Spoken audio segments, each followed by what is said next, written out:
नमस्कार, मैं आर के सक्सेना मास्टरमाइंड कोचिंग रीवा के इस एजुकेशनल प्लेटफॉर्म में एक बार पुनः आप लोगों का बहुत बहुत स्वागत और अभिनंदन करता हूं।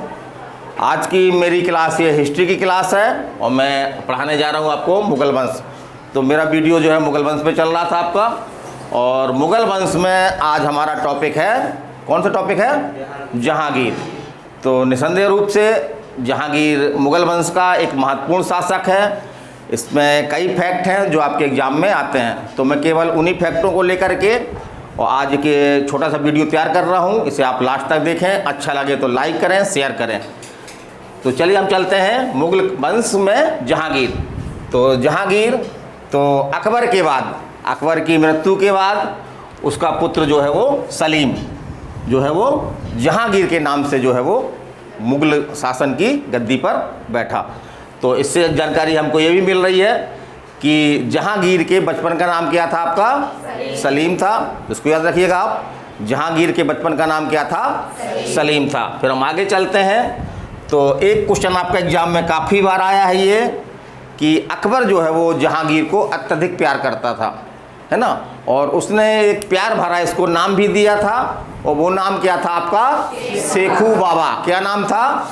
शेखू बाबा। तो ये जहांगीर जो है वो, अकबर जहांगीर को जो है वो प्यार से शेखू बाबा के नाम से बुलाया करता था, है ना। फिर आगे हम चलते हैं। तो जहांगीर एक हिंदू रानी का पुत्र था। तो कौन थी हिंदू रानी? जोधाबाई, है ना। और ये जोधाबाई कौन थी, ऐसा क्वेश्चन पूछा गया है। तो राजस्थान का एक राजा है, राजा भारमल की जो है ये पुत्री थी, जिससे ही जो है वो जहांगीर का जो है वो जन्म हुआ था। फिर आगे चलते हैं कि जैसे ही जहांगीर गद्दी पर बैठा तो उसके बड़े पुत्र कौन? खुसरो ने क्या कर दिया? जहांगीर के खिलाफ जो है वो विद्रोह कर दिया। यद्यपि इस विद्रोह को जहांगीर ने बड़ी कुशलता से दबा दिया, लेकिन उस समय सिख धर्म के जो 5वें गुरु थे आपके, कौन? अर्जुन देव। तो अर्जुन देव ने जो है वो खुसरो की विद्रोह में मदद की, जिसके चलते जो है वो किसने? जहांगीर ने जो है वो अर्जुन देव को जो है वो फांसी दे दी। तो यहाँ पे क्वेश्चन पूछता है आपका कि अर्जुन देव को फांसी जो है किसने दी? तो फांसी किसने दी? जहांगीर ने। फांसी किसने दी? जहांगीर ने। तो इसको हम कोडिंग कैसे बना सकते हैं? ऐसे हमने लिख लिया जहांगीर, ठीक है, और यहाँ पे हमने लिख दिया अर्जुन देव, अर्जुन देव, ठीक है। तो यहाँ पे हम देख रहे हैं कि जा उभर रहा है, जहाँ जा और अर्जुन जा। तो इस तरह से हम कोडिंग बना सकते हैं, क्योंकि अभी एक सिख गुरु और हैं, तेग बहादुर, जिनकी हत्या किसने करवाई थी? औरंगजेब ने करवाई थी, है ना। तो हम लोग क्या करते हैं, आपस में कंफ्यूज हो जाते हैं। तो किस मुगल शासक ने किस की हत्या करवाई, इस तरह हमको याद रखना। तो जहांगीर ने किसी करवाई थी? अर्जुन देव। कैसे याद रखेंगे? जा इसमें आ रहा, जहांगीर जा, और यहाँ पे अर्जुन जा उभर रहा है ना। तो इस तरह से हम रखेंगे कि जहांगीर ने जो है अर्जुन को मरवा दिया था। फिर आगे हम चलते हैं। तो एक न्यायप्रिय शासक के रूप में इतिहास में जो है वो जहांगीर को जाना जाता है, माने जहांगीर को जो है एक न्यायप्रिय शासक के रूप में जाना जाता है, और उसके इतिहास में काफ़ी प्रमाण भी मिलते हैं। ऐसा इतिहासकार लिखते हैं कि जहांगीर ने जो है वो आगरा के पास, है ना, यमुना नदी के तट पर जो है वो एक सोने की न्याय की जंजीर लगवा रखी थी, और कोई भी फरियादी यदि उस जंजीर को खींचता था तो उसमें लगा एक घंटा जो है वो आवाज़ करता था, और यदि जहांगीर उस समय होता था वहाँ पर आगरा किले में, तो वो जा कर के उसकी फरियाद सुनता था। तो ऐसा क्वेश्चन इसमें कई बार आया है कि किस बादशाह को न्याय की जंजीर के लिए जाना जाता है? तो किसे जाना जाता है? जहांगीर को। तो कैसे याद रखेंगे? जा से जहांगीर, जा से जंजीर, जा से जहांगीर, जा से जंजीर, है ना। तो इस तरह आप कंफ्यूज नहीं करेंगे, क्योंकि इसमें नाम वही देगा आपको। जहांगीर देगा, शाहजहां देगा, अकबर देगा, बाबर देगा, औरंगजेब देगा, इस तरह के नाम आपको देगा। तो जा से जंजीर, जा से जहांगीर। और काहे की जंजीर? न्याय की जंजीर। वो तो सोना सोना तो लोगों को दिख रहा है ना, सोनी सोना दिखता है। काहे की जंजीर? न्याय की जंजीर। चलिए आगे चलते हैं हम। जहांगीर की जीवनी, जैसे हमने बताया था, आपको पहले ही बताया था कि मुग़ल बादशाहों में अपनी आत्मकथा है ना लिखने की एक परंपरा थी। तो जैसे कि बाबर ने लिखी बाबरनामा, स्वयं लिखी। उसके बाद कौन आया? हुमायूं ने क्या लिखा? हुमायूंनामा किसने लिखी? गुलबदन बेगम ने लिखी। उसके बाद फिर क्या आया? अकबरनामा, वो किसने लिखा? अबुल फजल ने लिखा। और उसके बाद जहांगीर का तुझके ये जहांगीरी, ये किसने लिखी? तो आधी स्वयं ने लिखी और पूरा किसने किया? मौत बिंद ने, है ना। तो जहांगीर ने अपनी जीवनी जो है वो क्या लिखी? तुझके ये जहांगीरी। लेकिन इसको ये पूरा नहीं कर पाया और इसकी मौत हो गई। इसको पूरा किसने किया? मौत बिंद ने। किसने किया? मौत बिंद ने।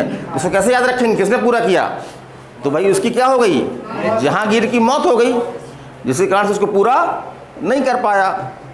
तो फिर किसने पूरा किया? मौत से बना लेंगे मौत बिंद। मौत से क्या बन जाएगा?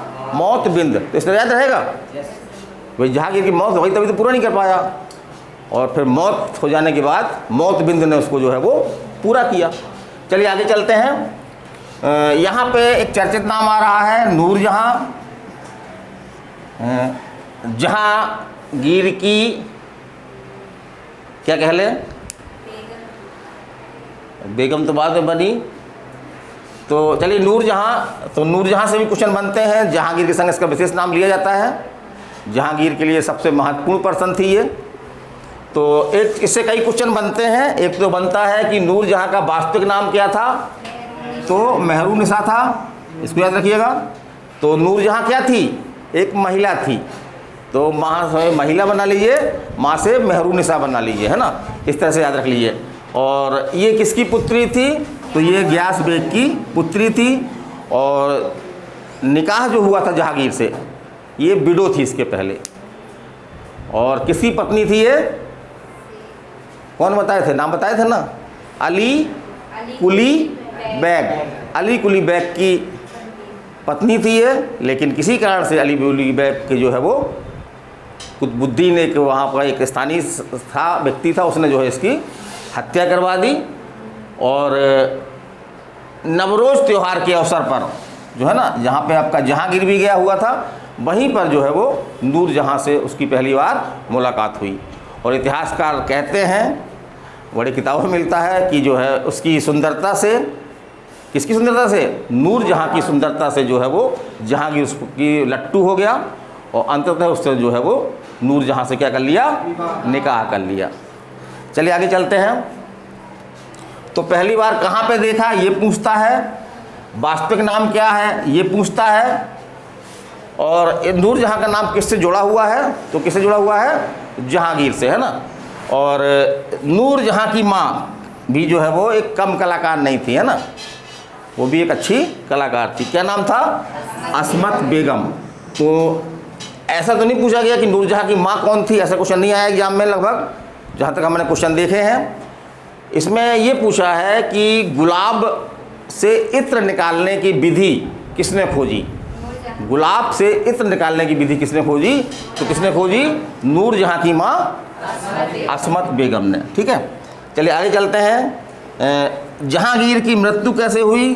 तो इतिहासकार लिखते हैं कि ये जो है वो अत्यधिक शराब का सेवन करने लगा था, और अत्यधिक शराब सेवन से जो है वो इसकी मृत्यु हुई। तो अत्यधिक शराब सेवन से जो है वो जहांगीर की मृत्यु हुई। और जहांगीर का जो मकबरा है ना, ये शहादरा लाहौर पाकिस्तान में है। और इसको बनवाया किसने था? तो नूरजहां ने, है ना। किसने बनवाया था? नूरजहां ने बनवाया था। स्वाभाविक है, पति का मकबरा है, पत्नी ने बनवाया, कोई बड़ी बात नहीं, दिमाग में भी आ जाएगी बात, है ना। और आगे चलते हैं हम कि नूरजहां ने एक और अच्छी इमारत बनवाई। वो कौन सी है? एतमाद उद दौला, ये मकबरा है एक, है ना। कभी पूछ देता कि क्या है ये? एतमाद उद दौला क्या है? तो एक जो है मकबरा है। और कहाँ पर है आपका ये? आगरा में। तो नूरजहाँ ने आगरा में जो है वो एक मकबरा बनवाया था, उसका नाम है एतमाद उद दौला। और ये जो है वो इस मकबरे में पहली बार जो है वो सफ़ेद संगमरमर का प्रयोग किया गया। जो भारत में जो है वो पहली ऐसी इमारत है जहाँ पे सफ़ेद संगमरमर का प्रयोग हुआ है। अब तो कई जगह हो चुका है ना। तो पहली इमारत कौन थी आपकी? तो यही मकबरा था आपका। कौन सा? एतमाद उद दौला का मकबरा था। किसने बनवाया था? नूरजहाँ ने बनवाया था। और इसमें सफ़ेद संगमरमर का भारत में पहली बार प्रयोग हुआ। इसके कारण से इसको जो ताजमहल का पूर्वगामी कहा जाता है, और ताजमहल की पूर्व की इमारत जो इसमें सफ़ेद संगमरमर का उपयोग हुआ। चलिए आगे चलते हैं। जहांगीर के दरबार में जो है वो यहीं से अंग्रेज़ आने लगे। आपके अंग्रेज़ों की शुरुआत जो है वो यहीं से हुई है, जहांगीर के समय से। और धीरे धीरे वो व्यापार करने के लिए आए थे यहाँ पे, और धीरे धीरे व्यापारी से क्या बन गए वो? व्यापारी से शासक बन गए। धीरे धीरे व्यापारी से क्या बन गए वो? शासक बन गए। तो जहांगीर के दरबार में जो है वो औद्योगिक परमिशन के लिए जो है वो कौन कौन आए? तो करीब 4 लोग आए थे, लेकिन 2 लोग एग्जाम में आते हैं तो उनके हम नाम बता रहे हैं। ये पूछता भी है। पहला नाम क्या है? Sir Thomas Roe. और दूसरा नाम क्या है? Captain Hawkins. Captain Hawkins. तो इसको याद रखिएगा। कभी ऐसा क्वेश्चन पूछता है कि सर टॉमस रो किसके दरबार में आया, या हॉकिंस जो है वो किसके दरबार में आया, या पहला यूरोपीय यात्री जो आया था यहाँ पे, है ना, कौन था? वो सर टॉमस रो था। किसके यहाँ आया था? जहांगीर के समय आया था। हाँ बोलो, कुछ बोलना चाह रहे हैं? ओके सर था। चलिए क्लियर कर लेंगे, है ना, आगे क्लियर कर लेंगे। फिर देखते हैं कि चित्रकला का बहुत अच्छा जानकार था। ये चित्रकला का बहुत बड़ा प्रेमी था। इतिहासकार लिखते हैं मुगल काल में इतना शायद ही कोई प्रेमी रहा हो जितना प्रेमी चित्रकला का कौन था? जहांगीर था। और इसके दरबार में बहुत सारे चित्रकार रहते थे। इसमें कुछ नाम है आपके, ये पूछे गए हैं। अबुल हसन और फारूक बेग इसके दरबार में प्रमुख चित्रकारों के नाम है ये। तो कोई पूछता कि ये कौन थे? तो ये चित्रकार थे, जहांगीर के दरबार के चित्रकार थे ये। और जहांगीर ने, ऐसे इतिहासकार लिखते हैं कि जहांगीर ने अपनी जो आत्मकथा लिखी उसमें उसने ये लिखा था अपने चित्रकला के रुचि दिखाते हुए कि मेरे चित्रकारों में से मिल करके अगर किसी कोई एक प्रतिमा बनाए, कोई चित्र बनाए, तो मैं ये बता सकता हूँ कि किस चित्रकार ने जो है इस प्रतिमा का, इस चित्र का जो है कौन सा हिस्सा बनाया है। तो इस तरह की जानकारी था। तो एक प्रकार से चित्रकला को काफ़ी प्रोत्साहन मिला, और इसलिए जहांगीर के शासनकाल को भारतीय चित्रकला का स्वर्णकाल कहा जाता है। इसको याद रखिएगा। चित्रकला का स्वर्णकाल किसको कहा जाता है? जहांगीर के शासनकाल को। तो जहांगीर के शासनकाल को चित्रकला का स्वर्णकाल कहा जाता है। ये कई एग्जामों में आया है, इसको आपको ध्यान में रखना है, आप नोट कर सकते हैं। फिर आगे हम चलते हैं कि जहांगीर के शासन, हाँ ये हो गया है ना, स्वर्णकाल कहा जाता है। और जहांगीर ने जो है वो जो जागीरदारी व्यवस्था चली आ रही थी इनके दरबार की, उसमें जो है वो परिवर्तन किया। और उसने क्या किया कि एक अलत भगा नामक जो है वो एक नई जागीरदारी प्रथा की जो है वो शुरुआत की। और इस प्रकार से आपका जहांगीर ख़त्म हो गया। जहांगीर के बाद उसका पुत्र शाहजहां, है ना, शासक बनेगा। तो चलिए हम कल बनाएंगे शासक भी उसको, और उसके बारे में भी इम्पोर्टेंट चीज़ें कुछ हैं। उसके बाद आपका औरंगजेब आएगा, और औरंगजेब के बाद जो है वो ऐसा कोई मुग़ल शासक हुए नहीं जो काफ़ी चर्चा में हो। औरंगजेब के बाद धीरे धीरे मुग़ल वंश का जो है वो सीमित होने लगा, और अंततः जो है दिल्ली तक सीमित रह गया। और इसका अंतिम शासक जो है वो है बहादुर शाह जफ़र, जिसे अंग्रेज़ों ने जो है वो काला पानी की सज़ा दे दी। तो कल हमारा वीडियो इसी पे रहेगा, आपका आगे मुग़ल वंश ही रहेगा कल। तो मैं RK Saxena, mastermind coaching Rewa, आप सभी लोगों से अगले वीडियो तक विदाई चाहता हूँ। नमस्कार, धन्यवाद।